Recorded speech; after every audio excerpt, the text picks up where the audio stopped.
ഷാനസേ, ഞാൻ ഈ ഉദ്ഘാടനം ഞാൻ ഐറ്റ് കൂടി എന്നൊക്കെ നോക്കണേ അറിയാം.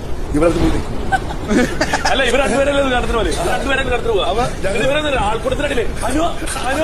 അപ്പൊ ഇവിടുന്ന് എന്തൊക്കെ അവിടെ ഉണ്ട്. അത് കോമഡിയല്ല, ആൾക്കൂട്ടല്ല. ഞാൻ കൊണ്ടുപോകാൻ കഴിയാറില്ല. ഇങ്ങനെ കൊണ്ടുപോകാൻ സ്കൂളിലൊക്കെ ഇറങ്ങി കൊണ്ടുപോകുക. അത് സത്യം. ഇല്ലല്ലോ, ഇന്ത്യനെ വിളിക്കില്ലല്ലോ ആരും. അത് നീ പുറത്തുള്ള കാര്യം എടുത്തില്ല. ഇനി വിളിക്കില്ല എന്ന് അച്ഛനാനം കിട്ടാണെങ്കിൽ വിളിച്ചാലും വിളിച്ചില്ലും ഞങ്ങളുടെ പെങ്ങളിന് അങ്ങനെ രാത്രി തന്നെ വിളിച്ച് കാര്യം എന്തെങ്കിലും പ്രശ്നം വരുമ്പോ ചോദിച്ചോക്ക്. പലരും പറയണത് ഞാൻ ഇവിടത്തേക്ക് വേണ്ടിട്ട് കച്ചക്കാട് ഇറക്കാണ്. ഞാൻ കാര്യം പറ്റേ നിങ്ങൾ പറയാൻ ഇനിയും പറയാണ് കരയില്ലേ. ഞാൻ ഇപ്പൊ നിർത്തിയല്ലോ. അത് ഇന്നലെ കാര്യമായിരുന്നു. അതെനിക്ക് അത്രയ്ക്ക് വിഷമം. പലരും ചെയ്യൂടെ. ഞാൻ അത്ര സെൻസിറ്റീവ് ആയിട്ടുള്ള ഒരാളാണ്. അതൊക്കെ നന്നായിട്ട് അറിയാലോ. ഞാൻ മാക്സിമം നോക്കുന്നുണ്ട്. എനിക്ക് പെട്ടെന്ന് ഇമോഷൻ ആകുമ്പോൾ ഞാൻ പെട്ടെന്ന് ഇവിടുന്ന് ഇങ്ങനെ തുടരാ പോകുന്നത് എന്റെ കുറ്റാണോ? നിന്നെ കൺട്രോൾ ചെയ്യാൻ പറ്റില്ല. എനിക്ക് എന്റെ അച്ഛന് 60 വയസ്സാകുമ്പോൾ എന്റെ അച്ഛന് മാറ്റാൻ പറ്റില്ല. പിന്നെയാണ് എനിക്ക് പോയത്.